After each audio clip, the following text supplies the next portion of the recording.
Hey everyone, it's Nick Vaught. Welcome to Vaught's Vault of Horror. Today we are celebrating the 45th anniversary of the release of Friday the 13th. It was released on May 9th, 1980. Had a budget of about $550,000 and grossed almost $40 million. So that's one hell of a profit. It was shot over about 28 days in New Jersey. It featured a cast of mainly unknowns. It had a pre-fame Kevin Bacon and Harry Crosby, Bing Crosby's son, in one of his only acting roles. Of course, the big star was Betsy Palmer, who later admitted that she only did the movie to buy a new car and thought the script was a piece of shit. But she, became more famous for this movie than probably anything else. The movie was not accepted well by critics, including famously Siskel and Ebert. Siskel gave away the ending in his review, and either he or Ebert, I've seen both, gave away Betsy Palmer's address so people can write her and tell her how mad they were about the movie, which was, man, that's a dick move. I mean, can you imagine doing that now? Your career would probably be over. This is one of the first movies that kind of came out on the heels of Halloween. It came out a little under 2 years later that was really trying to emulate the success of that movie.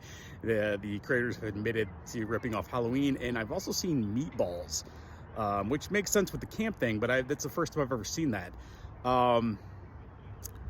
This movie took what Halloween did and put it on another level. Don't get me wrong, I love Halloween much more. I think it's a much better movie, but Halloween, there's not a lot of blood in it. A lot of the violence is in shadows or off screen, whereas this movie, it's right in your face.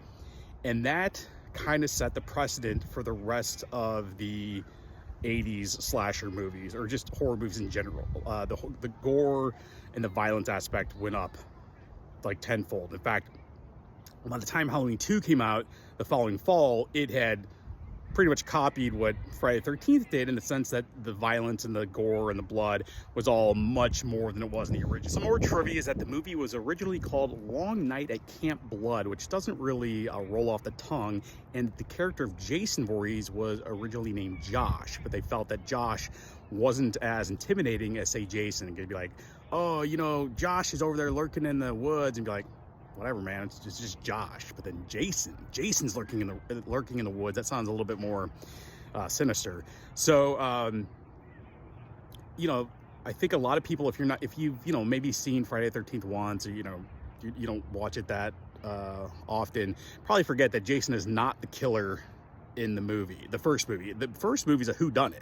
You don't know who's killing anyone until the end, when it's revealed that it's actually Jason's mom, Pamela Voorhees, getting revenge for her son drowning at the camp decades ago.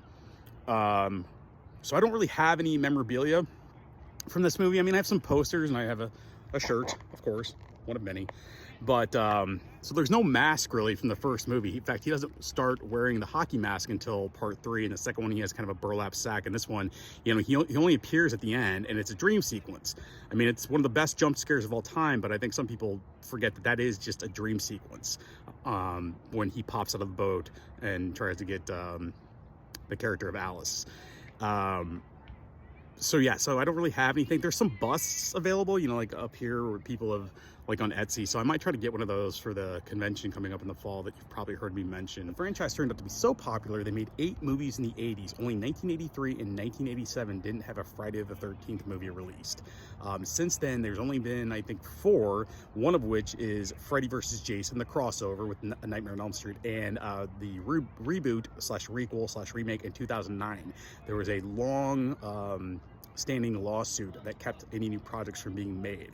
However, it appears that has now been settled, and they are moving forward with a prequel series called Camp Crystal Lake at Peacock, which will show a young Mrs. Voorhees as she starts working. I certainly know what I'll be watching tonight after Jack goes to bed. Happy anniversary to Friday the 13th. As always, thanks for watching. Until next time.